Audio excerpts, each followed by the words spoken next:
ari twe, ahubwo izina ryawe ari ryo icyubahiro, kubw'imbabazi zawe n'umurava wawe. Izina ry'Uwiteka n'umunara ukomeye, mu kiranutsi awugiramo gakomera. Mwene data ndakuramukije kandi nkwifuriza amahoro ya Yesu Kristo, ndetse nguha n'ikaze kuri uru rubuga rwa YouTube rusanganira Yesu Kristo, urubuga ruzajya rucaho indirimbo zihimbaza Imana ndetse hakabugeraho n'ubutumwa bwiza bwa Yesu Kristo. Tugiye kuganira ku ijambo ry'Imana, ariko reka tubanze dusenge. Mwungere ubugingo bwacu, Imana ya Aburahamu, Imana ya Isaka, Imana ya Yakobo, duciye bugufi imbere yawe tugushimira ko ugira neza, udukunda kandi ukatwitaho uko bukeye n'uko bwije, ukatumenyera ibidukwiriye, ukakuduha mu gihe gikwiye. Izina ryawe rihabwe icyubahiro. Utubarire twagukiraniwe byose, ni uko tugiye kuganira ku ijambo ryawe. Utwohereza abamarayika bera baterane natwe, umwuka wawe wera abane natwe adusobanurire. Satani turamuhejeye n'ingabo ze z'umwijima, kirogoye yose kugera ku musozo. Mu izina ryawe rya Yesu Kristo tubisenze kandi twizeye ko ubera ubuntu. Urakoze Data, amen. Amagambo tugiye kuganiraho afite umutwe uvuga ngo itegure gusanganira Yesu Kristo, akaba ari mu bice bibiri. Igice cya mbere, kuza kwa Yesu kwa mbere; igice cya kabiri, kugaruka kwa Yesu kwa kabiri, kugaruka kwa Yesu. Reka dusome ijambo ry'Imana riboneka mu Bagalatiya igice cya 4 umurongo wa 4 ndetse n'uwa 5. Reka dusome.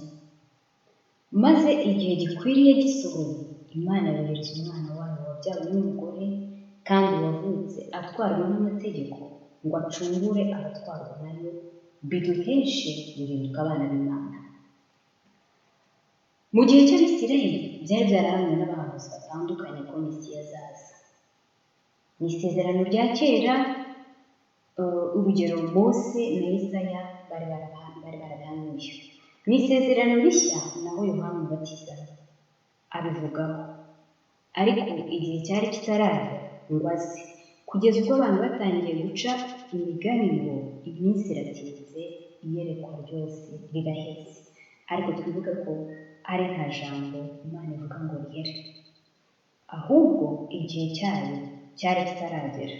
Kuko ijambo dusomye riratubwiye ngo ariko igihe gikwiriye gisohoye, Imana yohereza umwana wayo. Uwiteka yari afite ubwoko yari yaritoranyirije, ubwoko bw'Abisirayeli, ishyanga rye ryera. Bari barabwiwe kenshi ko Mesiya azaza, ariko ntibari bamwiteguye. Maze aje ntibamumenya. Kubera iki? Kubera ko bari biteze umwami uzaza ameze nk'abo bari basanzwe bazi, kandi uwo mwami akazaza aje guca agahato n'uburetwa bakoreshwaga n'abanzi babo. Ariko kubw'urukundo n'imbabazi by'Umucunguzi wacu, yemeye guca bugufi, asiga ubwiza n'icyubahiro cyo mu ijuru n'ikanzu ye ya cyane, aza muri iyi si, abyarwa n'umugore, avuka nk'abana bose. Maze kuko Abisirayeli batari bamwiteguye, ntibabimenye kandi ntibanamenyeshwa ko Umucunguzi yavutse. Ahubwo ingabo zo mu ijuru zabonekeye abungeri, zibamenyesha iyo nkuru nziza y'ivuka ry'umwami, umwami w'abami, Umucunguzi wacu. Ndetse n'abanyabwenge barabimenye. Mbega icyubahiro umwana w'Imana yahawe, hatitawe ko yavukiye mu kiraro cy'inka kandi akaryamishwa mu muvure. Muri Luka igice cya 2, reka tuhasome.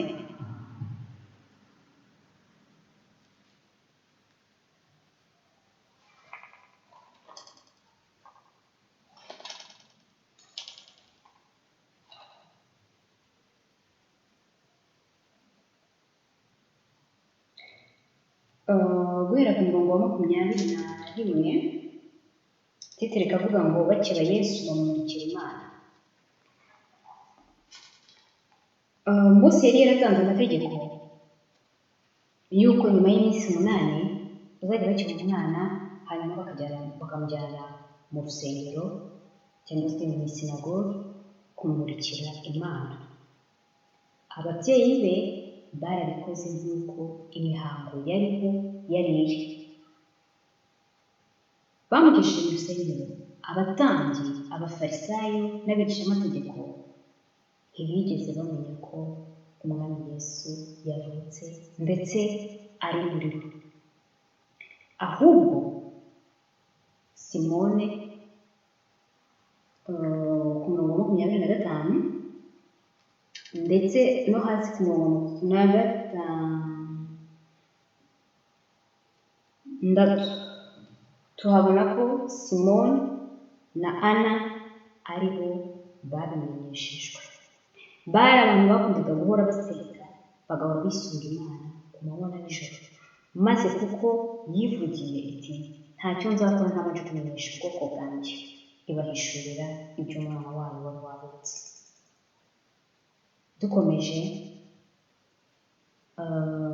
Matayo igice cya 4 tuhabona uko Yesu yageragejwe.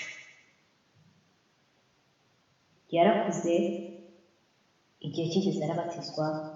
Nyuma yo kubatizwa, umwuka amujyana mu butayu kugeragezwa n'umwanzi Satani, ariko yatsindishije ngo handitswe ngo kuko yari yarafashe igihe cyo kwiga ijambo ry'Imana.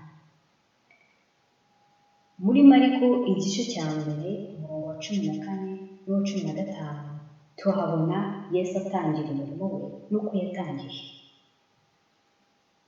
Yatangiye ku mugaragaro umurimo w'ivugabutumwa, atangira avuga ngo igihe kiri hafi, ubwami bw'Imana burasohoye, nuko mwihane mwemere ubutumwa bwiza. Yesu icyari cyamuzanye ni ugukiza no gushaka intama zazimiye, intama yazimijwe n'icyaha. Nuko Yesu atangira aburira intama kandi ayibwira n'icyo gukora. Abantu benshi bakunze ibyigisho bya Yesu kuko byabaruhuraga barushye n'abaremerewe kubw'icyaha. Abantu benshi bakunze Yesu kuko yabagiriraga impuhwe neza, akabakiza ndetse akabakiriza n'ababo, akabazurira abantu. Yohana igice cya 11 tuhabona urwango n'ishyari abatambyi bamugiriye, kuko babonye iyo mirimo yakoraga n'uko abantu bamukurikiraga buzurwa n'ishyari, kuko bo bigishaga ibihwanye n'irari ryabo kandi bakoreraga gushimwa n'abantu, maze babona ko ari byiza ko umuntu umwe yapfira abantu bose aho kugira ngo bazamburwe icyubahiro bari bafite n'ubutegetsi bwabo. Abo ni bo ishyanga Yesu yari yitoranije, ubwoko bwe bwamwihakanye, bakagerageza no gusenya ibikorwa byiza yakoraga. Biyitaga intungane, bagaciraho abandi iteka ribi ryo kurimbuka, aribo bajura, abamaraya ndetse n'abasoresha n'abandi.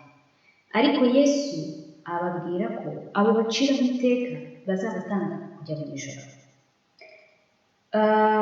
Muri Luka igice cya 9 uhereye ku murongo wa 1 kugera ku wa 10 tuhabona igitekerezo cya Zakayo. Zakayo yari umukoresha w'ikoro, akaba n'umutunzi. Yajyaga yambura abantu ndetse akaga abantu imisoro y'ikirenga. Bo abatambyi n'abafarisayo n'abigishamategeko bari bamuzi nk'umwambuzi utakwihana, ariko Zakayo yari yarihanye, ashaka no kwishyura imyenda y'abandi, ariko akabura inzira. Igihe kimwe amenya ko Yesu ari bunyure mu mudugudu w'iwabo, ashaka uko yamubona, kuko yari yarumvishe ubugwaneza bwe no kutarobanura ku butoni. maze kubera ubwinshi bw'abantu no kuba bugufi kwe bituma atabasha kumugeraho. Nyamara ntiyacogoye, ahubwo yigiye inama yo kurira igiti atitaye ku cyubahiro yari afite uko yari azwi, kuko muri we yashakaga gukira. Ubwo bamukwinaga we yari azi icyo ashaka, ntiyari abitayeho. Nk'uko nari maze kubivuga, yashakaga gukira. Maze Yesu wacu udatungurwa kandi akamenya ibiri mu mutima w'umuntu, arararama ati, Zakayo ururuka, kuko uyu munsi bwiriye kurara iwawe. Maze Zakayo anezezwa n'ayo magambo cyane, aragenda mu rugo aramwakira. Arangije aravuga ati, Mwami, abo ntambuye ndabareka kane, kandi umugabane wa kabiri w'ibintu byanjye ndawuha abakene. Yesu abwira Zakayo ati, uyu munsi agakiza kaje muri iyi nzu, kuko nawe uri umwana wa Aburahamu, kandi umwana w'umuntu yazanye no gushaka no gukiza intama yazimiye. Ahari nawe ujya uhura n'abaguca intege, ukwiriye kuko wasayishije. Abo muri kumwe mu rusengero barakuvuga, abaturanyi, ariko Uwiteka ajya areba mu mutima, hahandi abantu batabasha kureba, hahandi abantu baguciriyeho iteka. Ariko wibuke ko Yesu igihe cyose yajyaga gutoranya, ntabwo yigeze atoranya abantu bazi ko bazi cyangwa se abanyabwenge, ahubwo yatoranyije abaswa, atoranya babi, abanyabyaha, abaha amahirwe yo kugira ngo bimenye ububi bwabo kandi bamenye ko ari umukiza, bamwiyegurire abakize.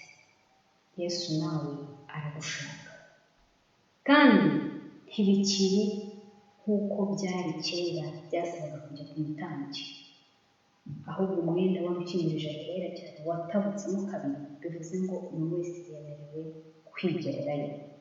Yani byiza ko twegera bagenzi bacu tugafatanya gusenga, kubera ko gusenga kw'abantu benshi kugira umumaro mwinshi. Ariko hari n'ibyo umuntu aba yarakoze adakwiye kwaturira mugenzi we, kuko turi abantu. Umuntu amenya ibyawe akakuvuga, akagusebya, bigatuma ucika intege ugasubira inyuma. Ni byiza rero ko usanga Yesu ku giti cyawe agutegeye amaboko wakwakira. Mu Baheburayo igice cya 9 guhera ku murongo wa 27 tuhabona ibyo kugaruka kwa Kristo kwa kabiri. Yesu yaranzwe, arashinyagurirwa, arabambwa, arazuka, nyuma ajyanwa mu ijuru. Mbere yo gusubira mu ijuru kwa se, ari nawe Data, yadusezeraniye umufasha w'Umwuka Wera uzajya utuyobora akabana natwe ibihe byose, ndetse adusezeranira ko agiye kudutegurira amazu ngo ahari tuzabane nawe. Yesu yatanze ibyaha byacu, kandi igitambo cye cyabayeho rimwe.